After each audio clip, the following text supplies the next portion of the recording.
하루는 빵을 가득 실은 트럭을 운전하고 있었다. 빵은 쟁반에 담아서 실려 있었고 뒷문은 2개의 빗장과 자물쇠로 굳게 잠겨져 있었으며 빵을 책임 맡은 하사관 한 명이 같이 타고 있었다. 차를 운전하고 있는데 느닷없이 속도를 늦춰라 라는 목소리가 들려왔다. 나는 까닭을 이해할 수 없었기 때문에 계속 차를 몰았다.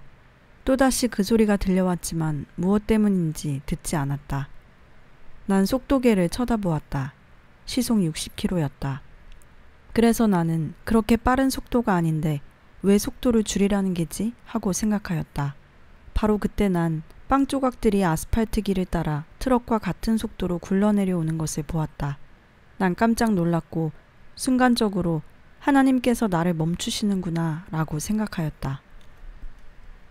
난 트럭을 세우고 하사와 같이 내려서 트럭을 조사해 보았다. 문은 여전히 2개의 빗장과 자물쇠로 굳게 잠겨 있었다. 문을 열어보니 빵이 절반이나 없어져 버렸다. 밑을 내려다보니 빵이 아스팔트 길에 널려 있는 것이 보였다. 하사관은 소스라치게 놀라서 와냐, 이리 좀 와봐. 누가 문을 잠갔는지 말 좀 해봐 라고 말했다. 물론 우리들이 함께 잠갔지요. 하사님도 보시다시피 자물쇠는 굳게 잠겨 있는데 빵만 없어졌어요. 이 트럭에서 6년 동안 일해왔지만 이런 일은 처음입니다. 나는 하나님께서 나를 멈추셨고 우리 앞에 놓여있는 사건을 알고 계셨다는 사실을 깨달았다. 우리들은 빵을 줍기 시작했고 40-50분 후에는 떠날 준비가 되었다. 자, 갑시다 라고 나는 하사에게 말하였다. 얼마 안 가서 왜 빵이 없어졌는지 그 이유를 알게 되었다. 그다지 멀지 않은 첫 번째 교차로에서 끔찍한 사고가 발생했다. 우리가 빵을 줍고 있는 동안 앞질러 가던 버스가 크레인차와 충돌하여 승객들이 사망하였던 것이다. 우리가 바로 그 사고에서 죽었을지도 모르나 하나님은 우리를 멈추게 하셨다. 나는 하나님께 찬양을 드렸다. 왜냐하면 나는 너를 지키는 하나님이다 라고 말씀하신 그대로 행하셨기 때문이었다. 우리는 부대에 돌아왔고 그 하사관은 모든 사람들에게 일어났던 일을 말하였으나 그들은 믿지 않았다. 그 다음 장교가 나를 불러 다시 신문을 하였다. 나는 이렇게 해명하였다.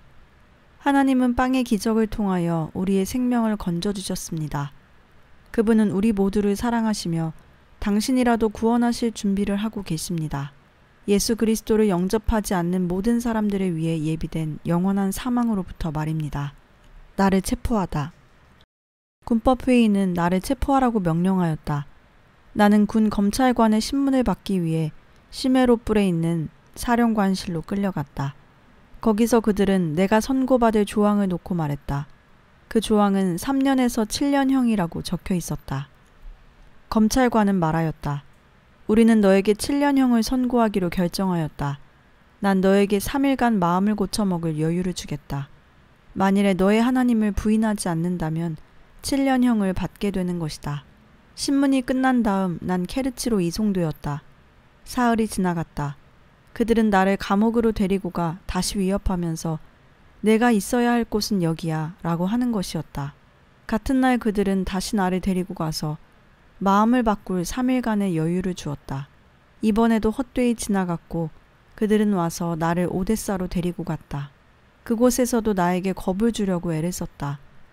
그들은 나를 일종의 냉동실에다 넣고 발을 5분 동안 서 있게 하였다. 내 발은 꽁꽁 얼었고 신발은 하얗게 되었다. 말은 완전히 얼어버렸기 때문에 서 있을 수가 없었다. 약간 고통이 왔다. 그러자 기도하기 시작하니 다시 회복되기 시작하였다. 그들은 한 번 더 생각할 3일간의 기회를 주기 위해 나를 케르치로 데리고 갔다. 이번에도 허사로 돌아가자 검찰관은 우린 다시 법정에서 만나게 될 걸세 라고 말했다. 그들은 나에게 와서 시메로뿔로 데려가겠다고 말한 다음 감방이 달린 시메로뿔 이르쿠츠크 간 열차에 나를 태웠다. 물론 감시를 받으면서 시메로에 도착했을 때 나는 재판받을 곳이 어디입니까? 라고 물어보았다. 그들이 대답하기를 네가 재판받을 곳은 군사재판소야. 그곳에서 재판이 열리면 내 부모도 올 수 없을 뿐만 아니라 그 어느 누구도 찾아올 수 없어. 그리고 넌 7년형을 선고받게 될 것이다. 자, 생각해봐라. 군대에서 2년 있겠니? 아니면 감옥에서 7년을 있겠니? 어느 쪽이 좋아? 난 말했다. 7년형을 선고받겠습니다. 그들은 나를 2.5m 두께의 돌벽으로 된 큰 감옥에 쳐넣었다. 거기에서 열흘 동안 있었고 매일 다른 감방으로 옮겨졌는데 물론 독방이었다. 예를 들면 첫 번째 감방은 의자가 하나 놓여 있었는데 눕거나 앉아 있을 수 없었다. 두 번째 방에는 침대가 하나 있어 누울 수는 있었지만 매우 건조하였다. 세 번째 감방은 천장에서 얼음같이 찬 물방울이 뚝뚝 떨어지고 있었다. 그 다음 감방은 냉동이 되어 있었고 너무나 추워서 당신이 거기에 있었다면 정말 얼어버렸을 것이다. 이런 식이었다. 그들은 나에게 고무옷을 입히고 거기에 압력을 가했다. 그들은 사람이 얼마나 오래 견딜 수 있는지를 알아보려고 실험을 하는 것이었다. 자, 이래도 마음을 바꾸지 않을 테냐? 라고 묻더니 다시 압력을 가하였다. 그러나 이미 견딜 수 없는 상태란 것을 알 수 있게 되자 나를 풀어주고 가게 했다. 열흘이 이렇게 지나갔다. 그 장교는 말하기를 넌 여기에 7년 동안 있게 될 것이다. 나는 대답했다. 만약에 하나님의 뜻이 여기에 있어야 한다면 7년이라도 있겠습니다. 그러나 그렇지 않다면 내일이라도 떠나게 될 것입니다. 과연 그렇게 되었다. 열흘이 지난 후 나는 케르치로 되돌아오게 되었다. 와냐에게 마음을 바꾸도록 주어진 마지막 기회는 7월 16일로 종료되었다. 그는 여전히 주님을 진실이 믿었기 때문에 그날 오후 사복 차림을 한 몇 사람과 함께 온 연대장 말씨는 와냐에게 자기 차로 따라오라고 명령했다. 목격자들의 말에 의하면 그들은 뽀베다 차를 몰고 사형 집행소로 갔다는 것이다. 그들의 손에 의해서 우리 사랑하는 형제 와냐는 살해당했다. 7월 19일 와냐의 시체가 그의 죽음을 목격한 부모에게 인도되었을 때 그들은 애도를 표시하면서 모이세예프는 비참한 죽임을 당했고 끝까지 투쟁하였으며 그는 그리스도인으로서 순교했습니다. 라고 말하였다. 와냐의 수첩에서 발췌한 기록들. 생각하라 와냐, 너의 전생애를. 생각하라. 내가 15살 되던 해 너의 생애 처음으로 어떻게 천사를 보았는지를. 생각하라. 네가 어떻게 걸어왔으며 내 발밑에 뱀들이 있었으나 두려워하지도 않고 당당히 걸었는지를. 넌 가장 큰 뱀을 이기기 전에 얼마나 기나긴 길을 걸었느냐. 그러나 넌 예수 그리스도의 도우심으로 이겨냈다. 생각하라 그 광경. 내가 큰 절벽 위에서 천사의 경호를 받으며 서서 바다를 바라볼 때의 광경을. 풍랑이 일어나고 배가 침몰할 때에 천사의 명령대로 바다에 뛰어들어 얼마나 많은 사람들을 바닷가로 끌어올려 건져내었던가. 죽음을 부르는 파도의 노호. 그러나 마지막 한 명을 건져냈을 때 너는 기진맥진하여 쓰러졌지만 천사는 너를 일으켜서 다시 절벽 위에 세우고 너의 시야를 새롭게 해주었다. 생각하라. 예수님께서 내게 보여주신 사실을. 이 땅에서 해야 할 일이 얼마나 많으며 얼마나 묵은 땅이 많이 있으며 어떻게 이 땅을 개간할 것인지. 생각하라. 내가 신문 받으러 가던 길에서 피곤해할 때 한 천사가 하늘로부터 내려와서 와냐, 두려워하지 말라. 내가 너와 함께 하겠다 라고 하던 말을. 생각하라. 하늘에 불타는 광경을. 내가 속히 오리라 라고 쓰여진 그 빛나는 깃발을. 하나님께서 그것을 아무에게도 말하지 말라고 금하신 사실을 알라. 생각하라. 그들이 너를 불로 지지려고 준비하고 있을 때 내가 본 이 모든 것들을. 생각하라. 내가 하늘 예루살렘의 빛을 본 후 몸 안에서 살고 있는지 몸 밖에 있는지 모르면서 지낸 이틀 동안을. 그리고 천사와 함께 얼마나 기뻐했던지. 생각하라. 기도야말로 하나님과의 교통의 최상의 것이라는 사실을. 생각하라. 너의 가족을. 너의 아버지와 어머니 그리고 6남매를. 생각하라. 너의 가족과 예수 그리스도 중 누구를 더 사랑하는지를. 그리고 아직까지는 그리스도를 위해서 너의 모든 정력을 소모하지 않았다는 것을. 이완의 편지들. 1972년 6월 15일. 사랑하는 아버지 어머니, 그리스도 안에서 문안드립니다. 부모님의 편지를 받아보고 얼마나 기뻤는지 모릅니다. 사랑의 하나님 아버지의 선하심으로 잘 지내고 있다는 것을 말씀드리고 싶습니다. 저는 지금 주님께서 가장 좋은 길이 무엇이며 모든 그리스도인들이 어떻게 해야 하는지를 제시해 주실 때 편지를 쓰고 있는 것입니다.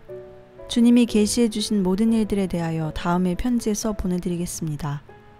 사랑하는 아버지 어머니, 제가 집에 있을 때 인류샤가 몇 편의 시편을 가르쳐 주었는데 저를 위해서 좀 적어 보내주세요. 그리고 인류샤에게는 시편을 더 많이 배우게 해서 노인들이 노래를 부를 수 있도록 가르치게 하세요. 왜냐하면 그분들은 시편을 잘 모르거든요. 어저께 전 케르치에 있는 교회에 가서 역시 다른 지하교회에서 온 시골 형제들을 만났습니다. 거기에는 소치에서 온 형제도 있었는데 저와 잘 아는 사이였어요. 그들과의 만남은 매우 즐거운 시간이었습니다. 모든 주민들과 소치에서 온 형제들이 몰다비아에 있는 모든 형제들에게 문안을 드립니다. 사랑하는 아버지, 어머니, 주님께서는 제가 가야 할 길을 보여주셨고 저는 따라가야 하겠습니다. 저는 그 길을 따르기로 결심을 했어요. 하지만 제가 돌아올 수 있을지는 의문입니다. 왜냐하면 싸움은 처음보다 더 심해졌기 때문이에요. 이제 전 이전보다 더 많고도 힘든 고통을 받게 될 것이지만 두렵지는 않아요. 주님은 저의 앞에서 행하실 것입니다. 단지 저는 사랑하는 부모님이 고난에 당하지 않도록 기도할 따름입니다. 비록 육신은 두렵고 고통을 겪기 원하지 않지만 저 자신보다는 예수님을 더 사랑하며 그분께 순종할 것입니다. 왜냐하면 나의 삶은 그분만큼 가치가 있지 않기 때문입니다. 나의 뜻대로 되지 않고 주님의 뜻대로 되기를 원합니다. 주님이 저에게 가라고 말씀하셨으니 저는 갑니다. 이것이 아버지 어머니의 아들로부터 온 마지막 편지라고 해서 슬퍼하지는 마십시오. 왜냐하면 제가 환상을 보고 들으며 천사를 만나고 그의 이야기를 들을 때조차도 천사들과 대화하는 사람이 바로 아버지 어머니의 아들 와냐라는 사실을 믿지 못하고 놀랐으니까요. 와냐, 그도 역시 죄인이었기 때문입니다.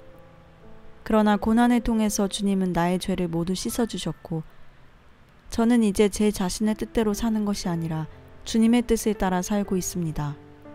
저는 다시 우리 주 예수 그리스도를 믿지 않는 사람들에게 씁니다. 우리는 그런 사람을 비기독교인이라고 부르는데 그것은 육체는 죽었으나 주님께서 나에게 생명을 주셨다는 사실을 믿지는 않을지라도 알게 하기 위해서입니다. 나의 사랑하는 형제 세모나, 하늘에 계신 하나님 아버지께서 너에게도 생명을 주신다는 사실을 너도 알기를 원한다. 나는 이것을 너에게 귀에 못이 박히도록 말했다. 많은 시간이 흐른 다음 나는 멀리 떠나게 되었다. 그래도 시모나, 내가 주님이 살아계심을 알기 원한다. 내가 만일 그것을 믿는다면 난 너에게 천사와 대화한 것과 영원한 생명 그리고 우리를 기다리고 있는 다른 혹성으로 천사와 함께 날아간 것들에 대하여도 이야기해 줄 것이다. 내가 듣기를 원한다면 그것을 믿어라. 너는 아직까지도 다른 삶을 알지 못한다. 나는 이 모든 것을 보았기 때문에 너에게 쓰는 것이다. 1972년 6월 30일 여러분 모두에게 예수 그리스도의 크신 사랑으로 문안을 드립니다. 그리스도 안에서 여러분의 작은 형제 와냐가 여러분에게 편지합니다.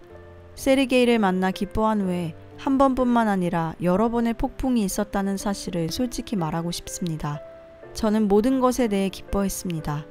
폭풍도 없어지고 산들바람까지 없어지면 무척 지루할 거예요.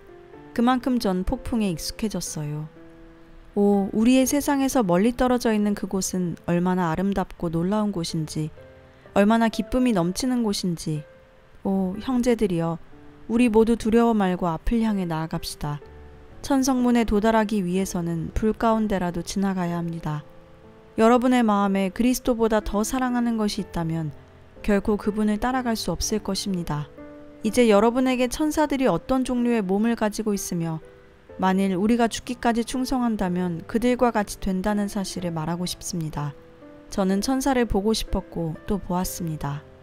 저는 그들이 어떻게 옷을 입었는지 보았고 여러분에게 이야기도 해주었습니다. 그들의 몸은 우리와 다릅니다.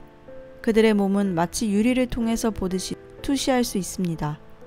몸 안이나 밖이나 그들은 수정이나 거울과도 같이 맑고 깨끗하며 또한 그들 안에 있는 모든 것을 볼 수도 있습니다.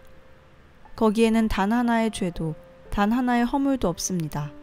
언젠가는 우리도 역시 그와 같은 영적인 몸을 받게 될 것이고 그러한 몸은 모든 것, 즉 예수님과 천사들 그리고 하나님 아버지도 볼 수 있을 것이며 서로의 생각도 알게 될 것입니다.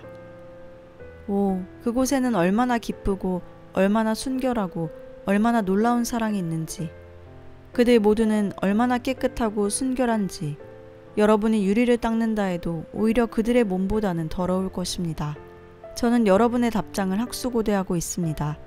여러분 모두가 하늘나라를 향해 전진하시길 빌면서. 날짜 없음. 사랑하는 아버지, 어머니에게 평강이 있기를 빕니다.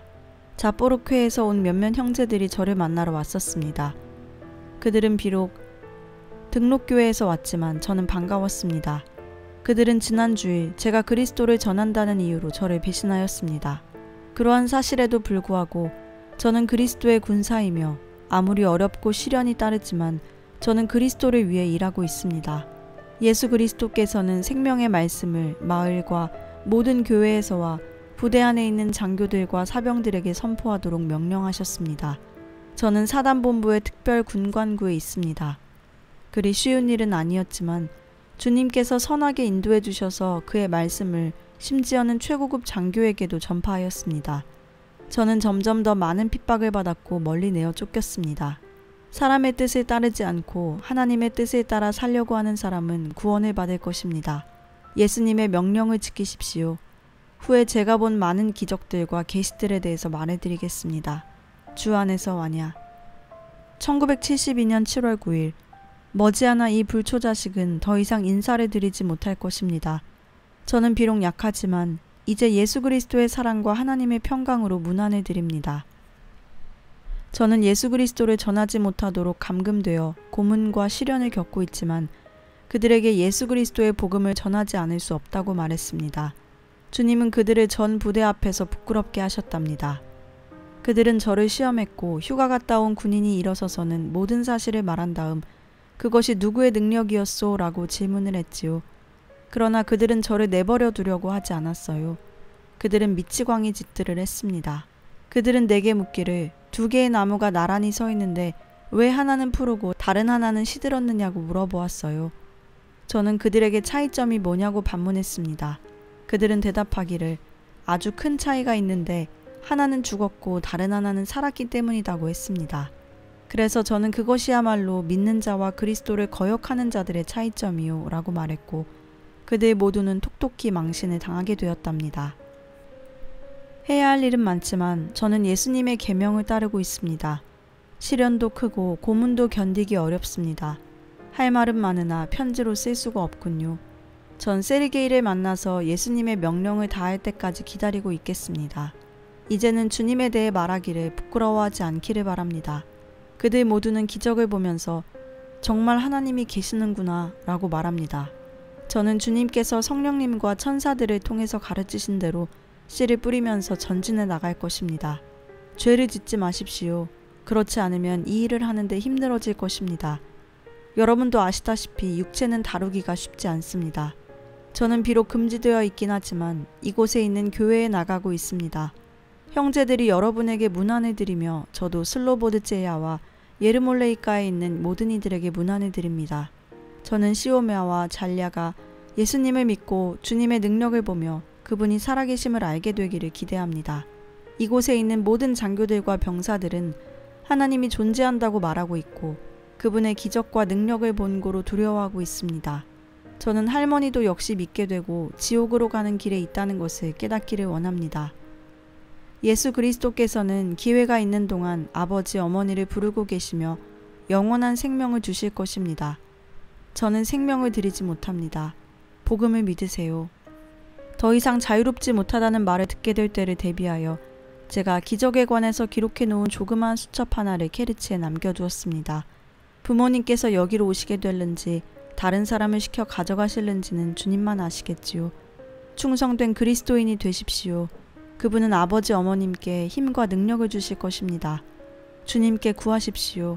왜냐하면 그분은 모든 사람에게 후하시고 당신이 원하시는 모든 것을 너그러이 들어주실 것이기 때문입니다. 항상 잊지 않고 기도해 드리겠습니다. 주 안에서 와냐. 1972년 7월 11일 예수 그리스도의 사랑 안에서 문안을 드리며 와냐는 이 편지를 여러분에게 쓰고 있습니다. 우리가 다시 한번 만날 수 있다면 얼마나 기쁠까요? 저는 엄중히 감금되어 있음을 알려드립니다. 그렇지만 저의 최선을 다해서 그리스도를 위해 일하고 있습니다. 자랑하고 싶지는 않지만 단지 여러분이 저를 알고 잊지 않고 기도해 주시기를 원하고 있습니다. 7월 10일 저녁에 한 병사가 예수 그리스도를 전하자 회개를 하였답니다. 전 말할 수 없이 기뻤고 더욱더 큰 능력으로 충만케 되었습니다. 아직 시르게이는 만날 계획이 없습니다. 범사의 하나님께 감사드립니다. 제가 여러분들을 만나 뵈면 모든 일을 자세하게 말하겠지만 글로 쓸 수는 없군요. 내가 보니 바다는 미친 듯이 격노하고 파도가 머리 위에서 부수어질 때 얼마나 무서웠던가. 그래도 기쁨과 용기가 내 마음에 가득할 때 이는 전쟁에서 돌아온 당신이 승리를 가지고 왔기 때문이지요. 무섭게 밀려오던 파도가 물러가면 우리도 해변에 돌아오리라. 승리를 안고서 돌아오리라. 아침 없는 하루가 올지 모르며 우리의 수고는 고난의 봉사, 이별의 쓰라림을 맛보지요. 무서운 폭풍이 흉용할 때 평안이 있을 리 만무지요. 연약한 형제들이 빠져들어가고 있는데 그렇지 않지요. 주님은 그의 능력을 보내어 주지요. 소망은 의지의 위로자. 아무리 희생을 치른다 해도 거룩하신 하나님의 계명은 이루어지리이다. 마지막 남은 힘을 형제와 나누고 마지막 남은 힘을 주님께 드리세요. 아무리 어려운 계명도 순종하며 여러 번 풍파에 씻기웠을지라도 당신은 계명대로 섬기겠지요. 그것이 당신에게 힘들다 하여도 그리스도의 거룩한 뜻을 이루겠지요. 저는 여러분들을 다시 만나리라고 생각하지 않아요. 만일 저를 만나러 오려고 생각하신다면 그것은 소용이 없습니다. 여러분을 잊지 않고 기도해 드리겠습니다. 저는 세르게이를 만나기 위해서 최선을 다할 것입니다. 아마도 저의 마지막 임무는 끝났는지도 모릅니다. 여러분의 작은 형제 와냐가 그리스도인의 따뜻한 문안을 드립니다. 모두들 안녕히 계십시오. 답장을 기대하지 않습니다. 쓰지 말아주세요. 안녕, 사랑하는 친구들이여. 하나님이 함께 하시기를. 제가 여러분들을 생각하니 마음이 서글퍼지지만 한 가지는 잊지 마십시오. 저는 그리스도의 명령을 이루기 위해 갑니다. 와냐로부터. 안녕히 계십시오. 그의 생애 임종일, 그의 동생에게 보낸 편지. 1972년 7월 15일. 내 귀여운 동생아, 너의 편지는 잘 받아보았다. 답장이 늦어졌는데 그 이유는 매우 강한 폭풍이 있었고 그들이 세르게이에게 보낸 엽서와 문서들을 발견하고는 몰수해버렸기 때문이란다. 부모님께 사실대로 말씀드리지 말고 다만 와냐가 편지를 써 보냈는데 예수 그리스도의 명령대로 전쟁하러 간다고만 전해라. 그것은 영적 전쟁이며 돌아올 수 있을지는 의문이라고. 나는 사랑하는 친구들, 어른과 젊은이들 모두에게 한 성경 구절을 적어 보낸다. 죽도록 충성하라. 그리하면 생명의 면류관을 내게 주리라. 이 세상에서는 형제 중 가장 작은 자 와냐로부터의 마지막 인사로 생각하고 받아주려무나. 모이세예프 가족이 소련 정부에 보낸 서한. 1972년 7월 16일 케르치 마을에서 소련군의 사병으로 복무 중이던 우리 아들이자 형제인 이완 와실리에위치 모이세예프는 그의 하나님을 믿는 신앙 때문에 모진 고문을 받고 죽었습니다. 그에게 가한 고문으로 심한 상처를 입고 고통을 당하면서 거의 죽어갈 때 키가 185cm인 그를 강제로 깊이 156cm의 흑해에 빠뜨려 죽게 하였는데 이것은 육군 중령 말신의 면전에서 행해진 것입니다. 사망 진단서에는 사인을 익사에 의한 자동적인 질식사라고 기술하고 있지만 검시 보고서에는 심한 폭행에 의한 사망이라고 말합니다. 1972년 7월 17일 오전 8시 우리는 당신의 아들이 비참하게 살해당함, 당신의 도착을 알리라 라는 전보를 받았습니다. 케르치로 가면서 우리는 아들을 고향 땅에 묻기로 작정하였습니다. 우리는 관 속에서 아들의 모습을 보고는 아연 도금이 된 관을 봉하였습니다. 공산청년 동맹회원인 저희 아들도 함께 있었는데 그는 장교에게 혼자 불려가서 우리에게 말해서는 안 되는 어떤 것에 대해서 장시간 동안 담화하였습니다. 단기 복무 장교인 뿔란 또노프 대위와 그의 사병 한 명은 이완의 시체를 원론지로부가까지 호송하도록 선발되어 장례식에 참석하게 되었습니다. 관은 7월 20일 마을로 옮겨졌습니다. 우리 아들이 들어있는 관을 인수하자마자 우리는 시체를 보고 사진을 찍기로 결정하였습니다. 그래서 우리들은 관 뚜껑 가장자리 둘레의 납땜을 제거하기 시작하였습니다. 람마노프 대위와 그의 부하는 거기에 앉아 있었는데 이 광경을 보고는 불쾌하게 여기면서 얼른 해, 떠나야겠어 라고 말하면서 급히 차를 타고 사라져 버렸습니다. 우리가 관을 열고 옷을 벗기고 시체를 보라고 할 때 세면이 사진을 찍으려 검시하는 우리들을 강제로 막으면서 옷을 벗기지 말고 찍어요 라고 모두에게 말하였습니다. 거기에 있던 사람들은 시체에서 날카로운 흉기에 의한 심장 부근의 6군데의 깊은 상처를 보았습니다. 머리의 양쪽에는 찰과상과 타박상을 입었고 다리와 등은 심하게 매를 맞았으며 가슴에는 커다란 화상을 입었고 입술 주위에는 멍이 들어 있었습니다. 이 모든 것은 우리가 동봉한 1972년 7월 20일자 보고서에서 23명의 볼몬지로의 주민들의 증언에 의해 확증되었습니다. 사령관 말씨는 대화 가운데서 우리에게 다음과 같이 말하였습니다.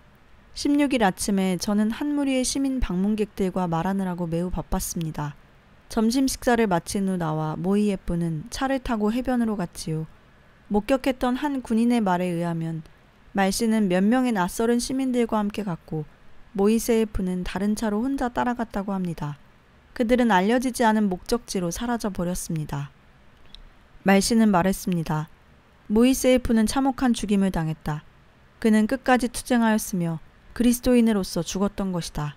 1972년 7월 19일 모이세예프의 시체가 인계되었을 때 말씨는 다음과 같이 말하였습니다. 나는 오늘 담배를 7갑이나 태웠다.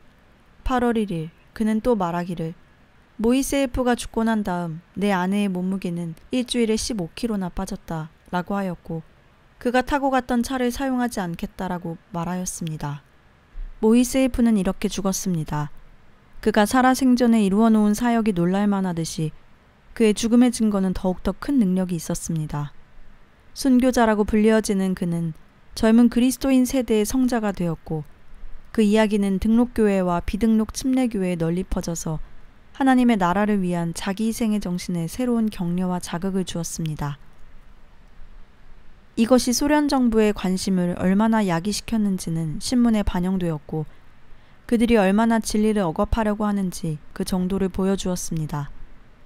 모이세예프의 사망 이후 9개월 동안 여러 신문에 실린 일련의 기사들은 모두 다 모이세예프는 우연한 사고로 익사했으며 그의 친척들이 말하는 고문당했다는 이야기는 소련 정부에 대한 악의 때문에 꾸며낸 것이라고 주장하고 있었습니다. 그러한 정보를 퍼뜨린다는 혐의를 받은 몇몇 침례교회 목사들에 대한 공판도 신문에 보도되었습니다. 그리스도인들의 가정은 이 사건에 대한 어떠한 문서라도 찾아내기 위하여 수색당하였고 발견한 것은 모조리 압수당하였습니다.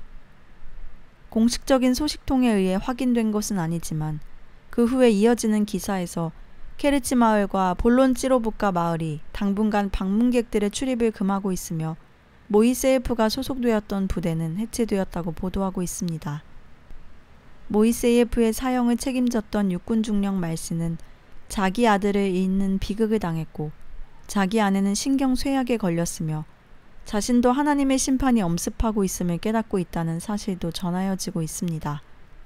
모이세예프의 생애와 죽음이 미치는 영향력을 해소하려는 많은 조치들이 취해졌습니다.